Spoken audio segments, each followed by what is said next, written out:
అయ్యో పిన్ని ఇవి మంచిగా ఉన్నాయి కదా. సూపర్ ఉన్నాయి. పిన్ని నీవి తినేలోపు నువ్వు ఏదైనా నాకు కథ చెప్పావా? ఏదైనా స్టోరీ ఎందుకు, కందికాయల గురించి నేను స్టోరీ చెప్తా.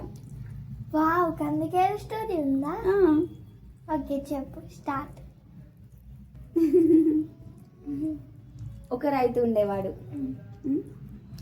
ఆ రైతు వారికి ఉన్న భూమిలో కంది చేనేస్తాడు. అయితే వాళ్ళ భార్య ఉంటుంది కదా, ఈ కందికాయలు తీసుకొచ్చిన తర్వాత వీటిలో నుంచి విత్తనాలు ఒలిచి వాటిని ఆరబెట్టి మార్కెట్కి వెళ్ళి అమ్మి డబ్బులు వచ్చిన డబ్బులతోటి వాళ్ళ ఇంట్లో సామాన్లు కొనుక్కొని పూట గడిపేవాళ్ళు అన్నట్టు. అయితే ఒకరోజు రాత్రి వాళ్ళ కంది చేనులకి అడవి పందులు వస్తాయి. వచ్చి ఈ కందికాయలన్నీ అవి తిని మొత్తం కంది చేనంతా పాడు చేసి మల విసర్జన చేసి పారిపోతాయి. తెల్లవారుజామున ఆ రైతు ఈ కంది చేను దగ్గరికి వెళ్ళి చూసేసరికి కంది చేనంతా పాడైపోయి ఉంటుంది. అప్పుడు అక్కడ పంది అడుగులు కనిపిస్తాయి కదా, పాదముద్రలు, అది పరిగెత్తి దాని ద్వారా ఆ రైతు చూసి ఇది అడవి పందులు ఉన్నాయని చెప్పేసి అనుకొని అదే చేనంతా ఖరాబ్ చేసిందని చెప్పేసి బాధపడతాడు.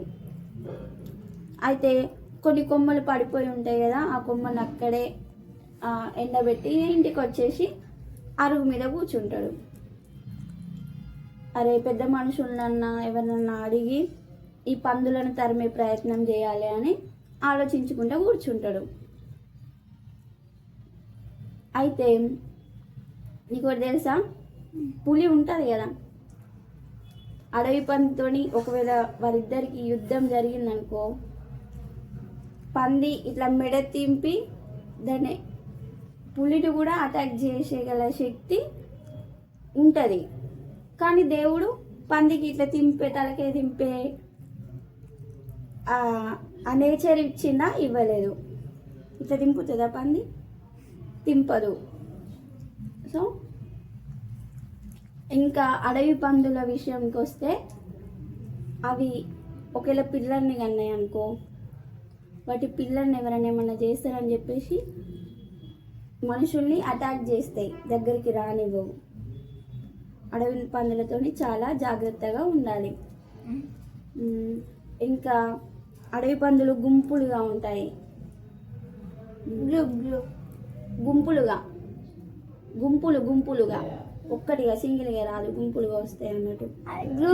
ఇదంతా ఆలోచిస్తుండగా రైతు వాళ్ళ భార్య వచ్చి కందులు కందులు అని అంటది. కూర వండాలి కదా, కందులతోనే వండుదామనుకొని కందులు కందులు అంటది వాళ్ళ భర్తతోని. అప్పుడు రైతు ఏం చెప్తాడు, పందులు పందులు అంటాడు. ఈమె కందులు కందులు అంటది, రైతు పందులు పందులు అంటది.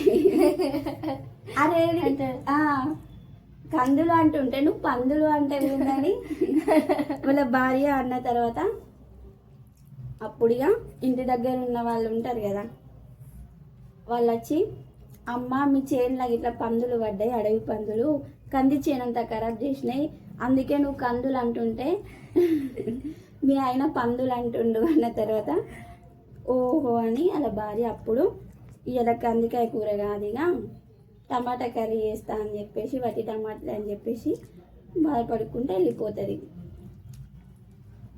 ఇది కథ.